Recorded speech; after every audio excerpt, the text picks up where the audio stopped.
Hello friends, ನಮಸ್ತೆ. ವರಲಕ್ಷ್ಮಿ ಕಿಚನ್ಗೆ ಸ್ವಾಗತ.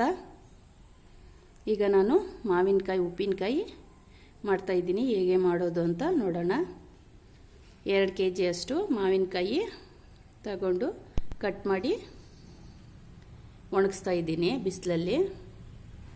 ಅದಕ್ಕೆ ತಕ್ಕಷ್ಟು ಉಪ್ಪು, ಆಮೇಲೆ 1/4 kg ಅಷ್ಟು ಬೆಳ್ಳುಳ್ಳಿ ಸುಲ್ಕೊಂಡಿದ್ದೀನಿ. ಬೆಳ್ಳುಳ್ಳಿನ ಇದನ್ನು ಒದ್ದೆ ಆರೋ ತನಕ ಒಣಗಿಸ್ಕೊಳ್ಳೋಣ.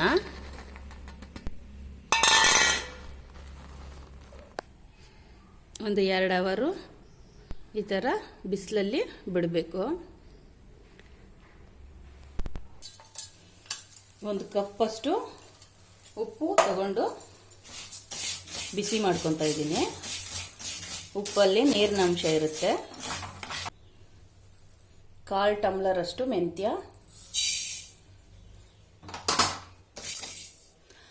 ಲೈಟ್ ಗೋಲ್ಡನ್ ಬ್ರೌನ್ ಬರಬೇಕು ಅಷ್ಟರ ತನಕ ಇಷ್ಟಾದರೆ ಸಾಕು. 1/2 ಟಮ್ಲರ್ ಅಷ್ಟು ಸಾಸಿವೆ,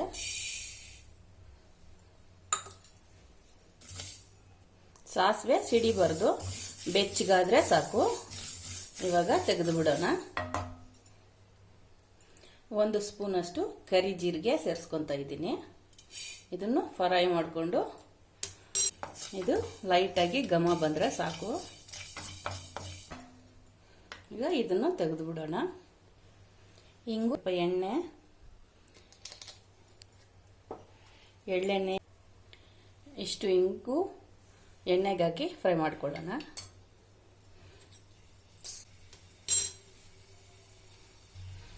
ಈಗ ಫ್ರೈ ಆಗಿದೆ, ತೆಗೆದು ಬಿಡೋಣ.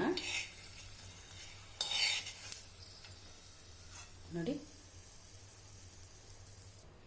ಬೆಳ್ಳುಳ್ಳಿನ ಸ್ವಲ್ಪ ಕಚ್ಚಾ ಪಚ್ಚ ಜಜ್ಕೋಬೇಕು. ಅರ್ಧ ಭಾಗ ಅಷ್ಟು ಜಜ್ಕೊಂಡಿದ್ದೀನಿ. ಇನ್ನು ಅರ್ಧ ಭಾಗ ಹಂಗೆ ಸೇರಿಸ್ಕೊಳ್ಳೋಣ. ಉಪ್ಪಿನಕಾಯಿಗೆ ಸಾಸಿವೆ, ಮೆಂತ್ಯ, ಕರಿ ಜೀರಿಗೆ, ಆಮೇಲೆ ಇಂಗು ಎಲ್ಲ ಹಾಕಿ ಪುಡಿ ಮಾಡಿಟ್ಕೊಂಡಿದ್ದೀನಿ. ಮಿಕ್ಸಿಗೆ ಹಾಕಿ ನುಣ್ಣಗೆ ಮಾಡ್ಕೊಂಡಿದ್ದೀನಿ.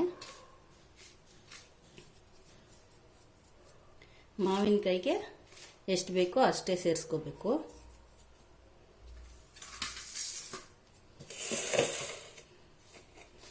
ಎರಡು kg ಅಷ್ಟಿದೆ ಮಾವಿನಕಾಯಿ.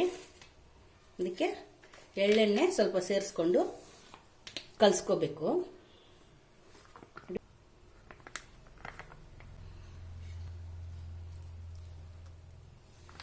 ಜಜ್ಕೊಂಡಿರೋ ಬೆಳ್ಳುಳ್ಳಿ ಸೇರಿಸ್ಕೊಬಿಡೋಣ. ಜಜ್ಕೊಂಡಿರೋದು. ಉಪ್ಪು ಸ್ವಲ್ಪ ಕಡಿಮೆನೇ ಹಾಕ್ಕೋಬೇಕು.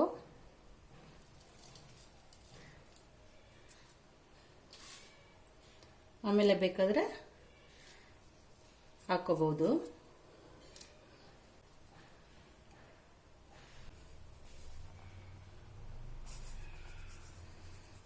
ಎಲ್ಲ ಮಿಕ್ಸ್ ಮಾಡಿರೋದು ಪುಡಿ ಎಲ್ಲ ಸೇರಿಸ್ಕೊಂಡು ಮಿಕ್ಸ್ ಮಾಡ್ಕೋಬೇಕು. ಎಣ್ಣೆ ಇನ್ನು ಸ್ವಲ್ಪ ಸೇರಿಸ್ಕೋಬೇಕು. ಈಗ ಇದಕ್ಕೆ ಒಂದು ಬಟ್ಟೆ ಕಟ್ಟಿ ಮುಚ್ಚಿಡಬೇಕು. ಒಂದು ಬಟ್ಟೆ ಈ ಥರ ಕಟ್ಟಿ ಇಡೋಣ.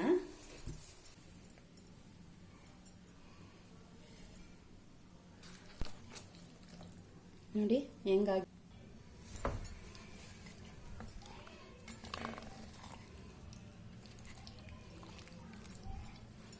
ಮಾವಿನ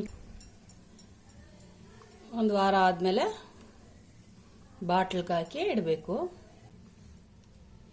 ಈಗ ಒಂದು ಬಾಟ್ಲಿಗೆ ಹಾಕಿ ಇಡೋಣ. ಒಂದು ಪೀಸು ಟೇಸ್ಟ್ ನೋಡೋಣ. ತುಂಬ ಚೆನ್ನಾಗಿದೆ ಫ್ರೆಂಡ್ಸ್.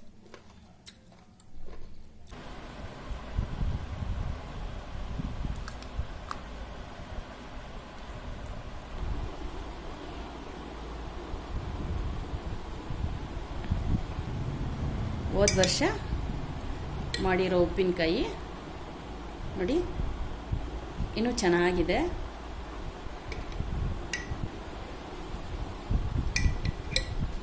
ಈ ಥರನೇ ಇರುತ್ತೆ ಇದನ್ನು.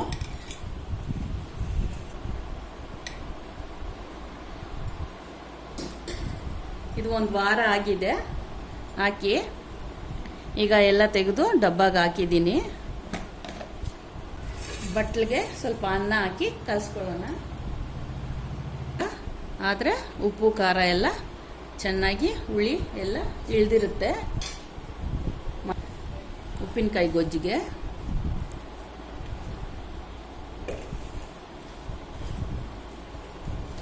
ಉಪ್ಪಿನಕಾಯಿ ಗೊಜ್ಜು ಹಾಕ್ಕೊಂಡು ತಿನ್ಬೋದು.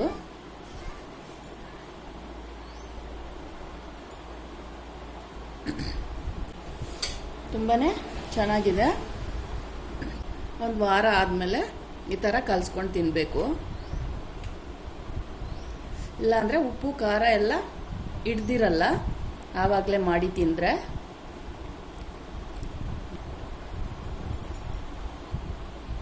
ತುಂಬಾ ಚೆನ್ನಾಗಿದೆ ಫ್ರೆಂಡ್ಸ್. ನನ್ನ ವಿಡಿಯೋ ನಿಮಗಿಷ್ಟ ಆಗಿದ್ದರೆ ಲೈಕ್ ಮಾಡಿ, ಶೇರ್ ಮಾಡಿ, ಸಬ್ಸ್ಕ್ರೈಬ್ ಮಾಡಿ. ನನ್ನ ಚಾನಲ್ ನೋಡಿದ್ದಕ್ಕೆ ಧನ್ಯವಾದಗಳು.